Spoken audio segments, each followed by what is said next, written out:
well, no, anyway, there's a lot more stories I could tell about the Rusty Acre, but that, for now, we gotta move on to another painting, and, would you want the, West Brothers Lobster Pound? Well, Robert West, who built that pound and ran it, yeah, he was my very best friend for 30 years or more, and, I worked with him, not every day, but I worked with him often, and I visited him when we were working together. I'd go down and visit. We'd meet at the Rusty Anchor.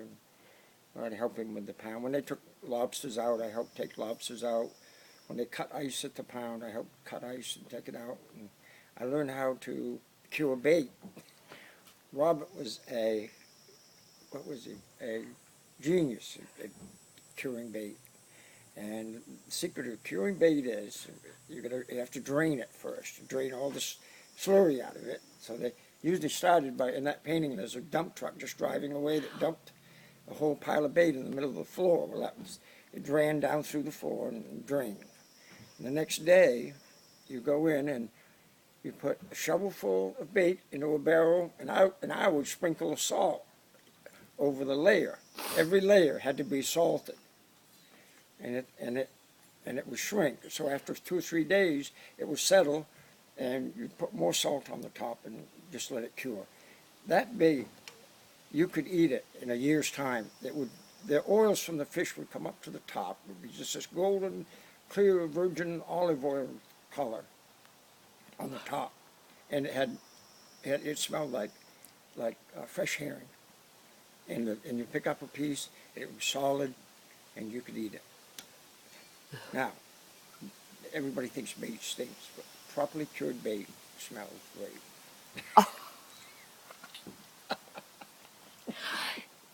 So anyway, Robert taught me that, and that does it.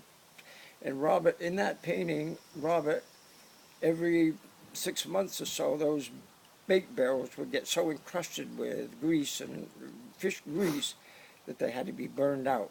So in that painting off to the right, there's Robert burning the bait barrels. He'd put a little paper in there, set them on fire, and the grease would burn them out. So he'd just clean them out. How did you happen to do the hot toppers in Franklin? Well, that's another friend of mine who had a hot top crew with his sons, and he had all broken down old used equipment. Somehow he kept going. It was Bigelow wire and duct tape and who knows what.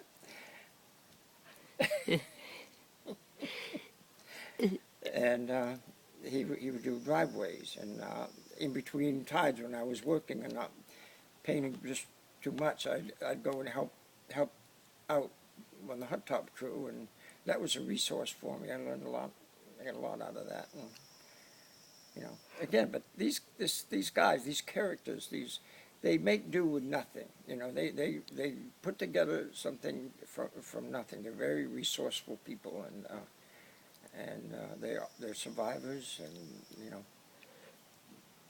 and they use their own ingenuity and experience and backgrounds to keep all this. Then main contractors, that's what a main contractor is, or they just start out with pickup trucks and old broken down things, and they put together, they make a living.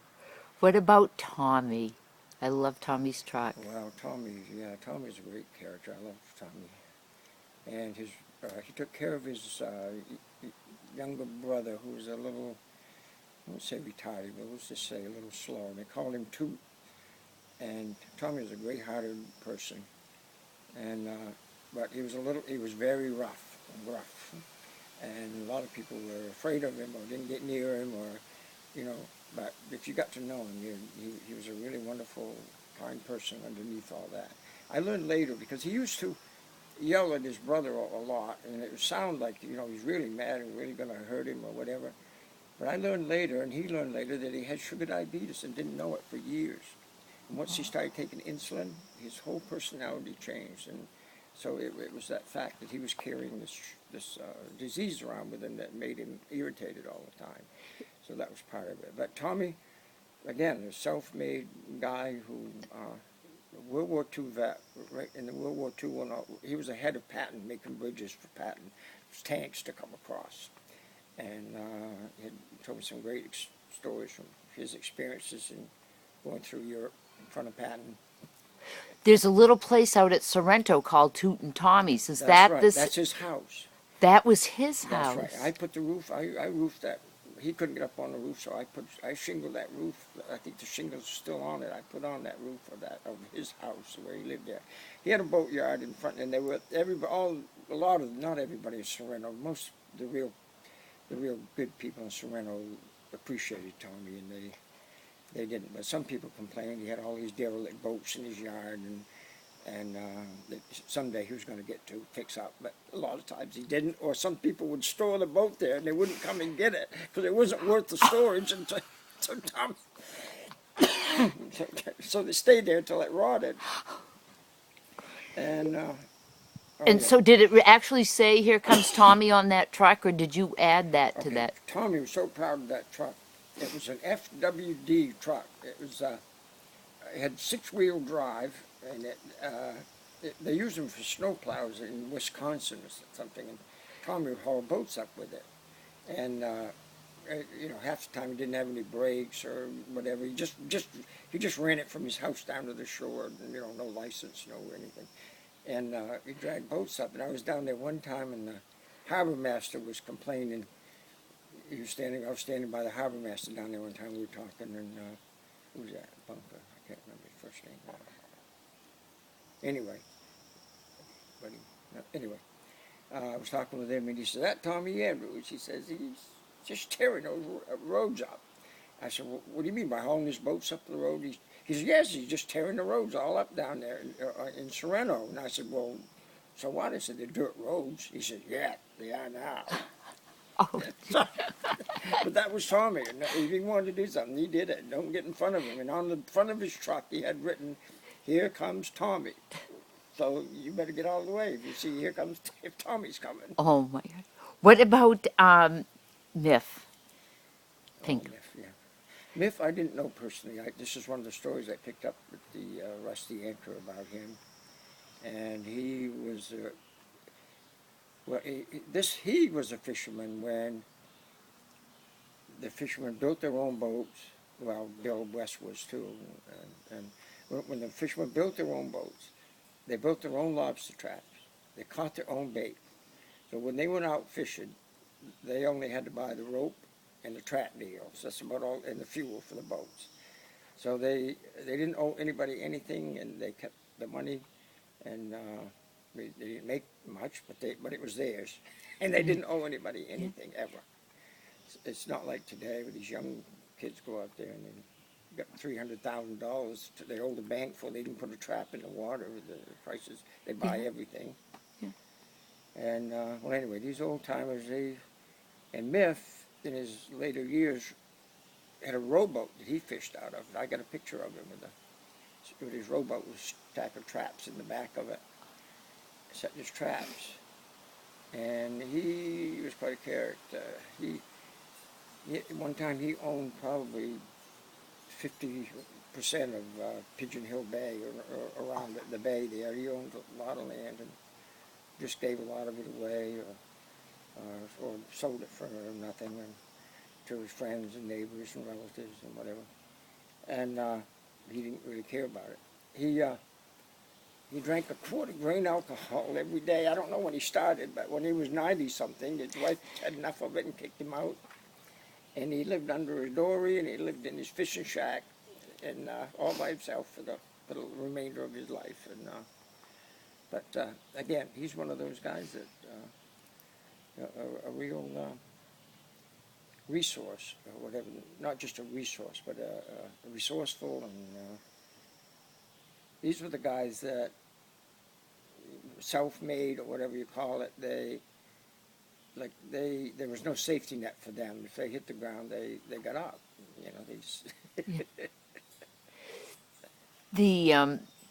The blueberry barons that we have some of those. Then and I know they're not near us, but what stories come from those? Well, the blueberry barons, it's interesting how over the years I've seen the change where first they always used to be picked by local pickers. the kids would get out of school, and the local people would work in the fields, and the families would go out and they'd pick the blueberries, and they'd get the money for their school clothes in the fall and whatever, and the families always looked forward to that time where they could. It was kind of the last thing to do in the summer season, where most main working people make their money in the summer and live on it in the winter, pretty much. Well, then it went from there to Canadians coming, and a lot of Native American Indians and would come down from New Brunswick and stuff and pick, and they did that for about 5 or 10 years, and then they didn't want to come anymore. So then the Mexicans and the immigrants now come, but they're giving way now to these damn harvesting machines that go out and they don't need people. Take out the rocks and They strip the blueberry fields of all the rocks, and it's like a golf course, and then they raise blueberries, and these machines with like vacuum cleaners go over them, and so anyway, that's another industry that's gone, taken over by the corporations and kick the people out. I'm trying to think of some of the other narratives. Oh, the living room narrative. Then doing that whole the living room. Yeah. What was that about? Well, the living room, was the center of the house with the kids all growing up, and of course, I built it all myself with the help of the kids and the friends and whatever. And my living room was like the Rusty Anchor. Half of it came off the beach. And one friend said that one time or other, this whole house was floating in Frenchman's Bay. Like some of my doors and beams and wood boards. And yeah, originally I had it paneled with driftwood. There's no driftwood anymore because there's no more wooden boats and no more wooden lobster traps or lobster crates. Everything's made out of plastic and metal now, so there's no driftwood. So I couldn't make a driftwood house if you wanted to today. But I had one, and still got one. But anyway, we were going to build an addition on the next year, so I wanted to make sure I chronicled the old living room so the kids would remember what it looked like. And so I painted the living room painting one winter. One of the things that I love about your paintings is that you put your paintings in your paintings. That's right. And did that just come about, or is that intentional, or it's just like, yeah? Oh yeah, oh definitely, yeah. When I painted that painting, I think that was the year before. I just gone to New Mexico, and I had a lot of New Mexico paintings on the wall. But I made up one. I made up the family portrait, the couple with the old guy with the shotgun. Yeah. It's like that. I made up the family portrait, the ancestor painting. Oh, I'm gonna